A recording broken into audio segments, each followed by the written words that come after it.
up. So come on in and join me while I get ready.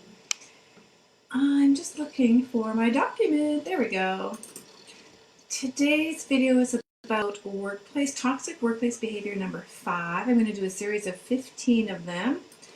But in particular, I am talking today about a lack of appreciation. And what does that look like in the workplace, and what are some strategies we can use to reduce the sting, that we kind of feel when we're not appreciated, and what we could do to help others not feel that sting. So let me put up a poll here first. We're going to ask a question. Let's see, we're talking about lack of appreciation. Ooh, I'm going to give you some data today, which is kind of shocking. So I'm not going to ask you that. Does it have to be a poll? It does have to be a poll. Does your workplace do a good job at making you feel appreciated? That's going to be my question today. It's a yes/no answer. All right, so you should see that now on the bottom of the screen. You're able to just click your yes and no answer. Does your workplace do a good job at making you feel appreciated or valuing what you bring? Now, in terms of a lack of appreciation, this is one of those things, again, much like acknowledgement, you notice it when it's missing more so than when it's present. It's just such a sting when we feel underappreciated. And what does that look like? So first of all, I want to give you a couple of pieces of information that I was reading in a study that was printed in Forbes 2017 about what the end result would be should somebody not feel appreciated in the workplace. And 66% of employees reported that if appreciation is missing in the workplace, that would be enough for them to leave. They would quit their job. 66%. That is 2/3 of your workforce. So you have heard the phrase before. I've said it before as well. People don't leave bad workplaces, they leave bad bosses. This might be, if you're a leader watching this, this might be one of the areas to look at is your boss capable and able to show appreciation when an employee simply is doing their job, or when an employee stands out, or when an employee goes above and beyond just for being there, right?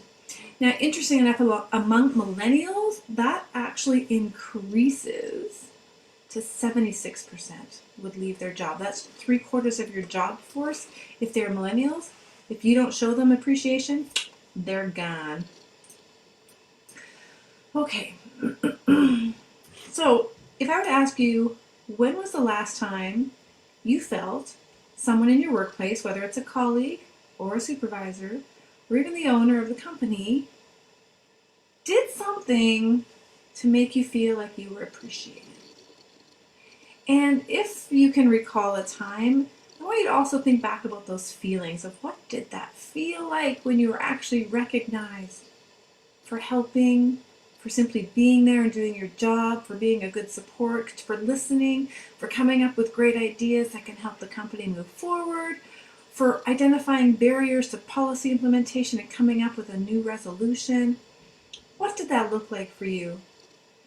Was the feedback specific? So it has to be more than, hey, good job today, guys. I mean, that is fantastic, don't get me wrong. But after a while, just continually saying that, it's going to start to lose its efficacy, and we want to start to look then at specific details. Hey, it was a great job you guys did today when this situation happened, and you didn't let that stop you from progressing. Instead, you guys came together as a team, you figured out a solution, and you moved forward, and we stayed on target. Give them that specific information so that they know exactly that I see you, and I see how you're contributing, and I value that, and I want you to know it's really important to me. That's the kind of feedback we're looking for, right? Yes, absolutely, pats on the backs, high fives, those are great every once in a while, and they're fun.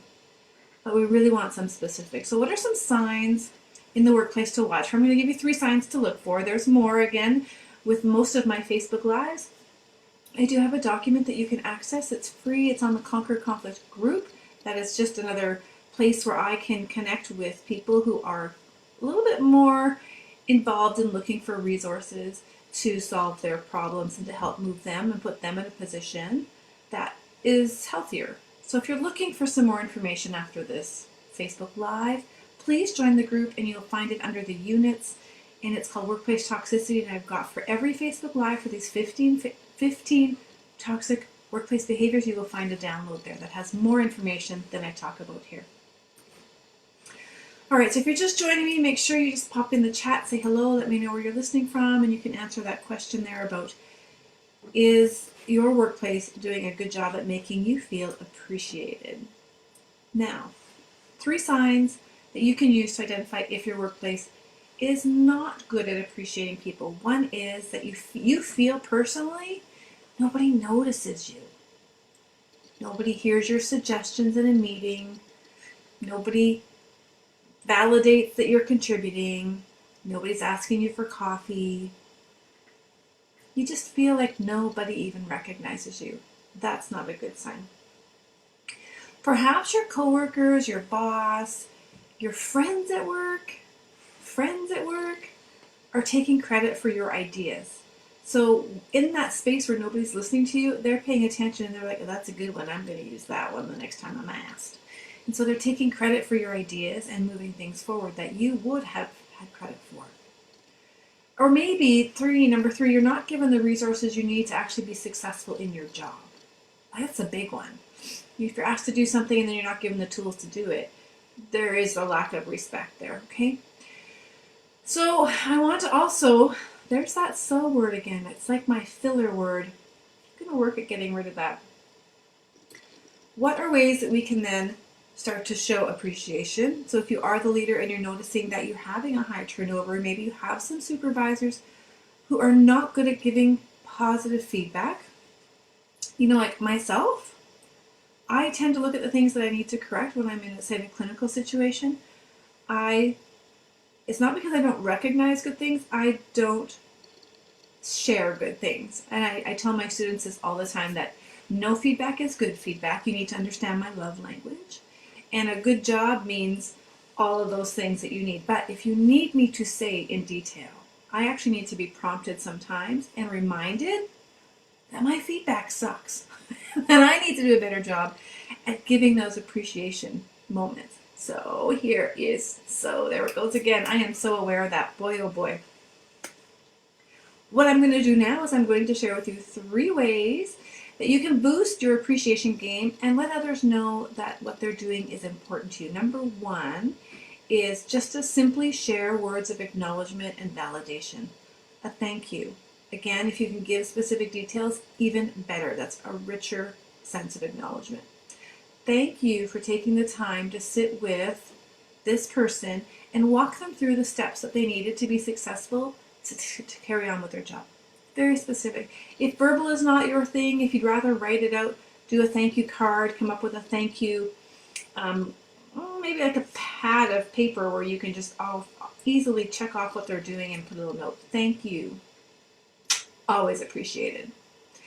Number 2, put quality into the time that you have with people. Now, I'm not saying take them out for coffee and spend an hour getting to know about their family. Obviously, that's not reasonable in a workplace. But when you do have time for a quick 10-minute coffee with staff or employees, don't be distracted. Be present in the moment. Put quality into the time. Ask questions, learn about each other, validate what they're saying, interact in a way that shows that I hear you, I see you, as opposed to trying to multitask. Concurrent activity is not effective when you want to put quality into time. Number 3, high fives. High five, right? Those feel good. Yeah, good job. Those are great, spontaneous moments where you can celebrate successes and achievements. So 3 easy things to do. Like, quality time doesn't require that you put more effort into a relation. Sorry, it does require you put more effort. It doesn't require that you put more time. You don't have to book more time with somebody. You just need to be present when you're with them. High fives are really, really quick celebration. And thank yous. Thank yous are maybe an extra time, like 10 seconds to give them a detailed thank you. These are not going to break the bank in terms of costs for the initiative, but you will see massive return. So if you're watching this on the replay, I'm not sure, maybe somebody can let me know when they watch the replay if they can still vote, because I think this voting might be active during the game. I got hockey on my head. I just watched a hockey game. During the live, and I don't have any votes yet, which means maybe nobody popped in today. That's all good. I know you guys are busy doing your lives, and I know that this is available for you in the replay. I am happy that you can consume this content when you need it, where you need it. Okay? But maybe just someone could let me know if they can vote post live, and then I'll know that it's even possible. I would appreciate that. And until next time, guys, you know you always have the power to make it a great day.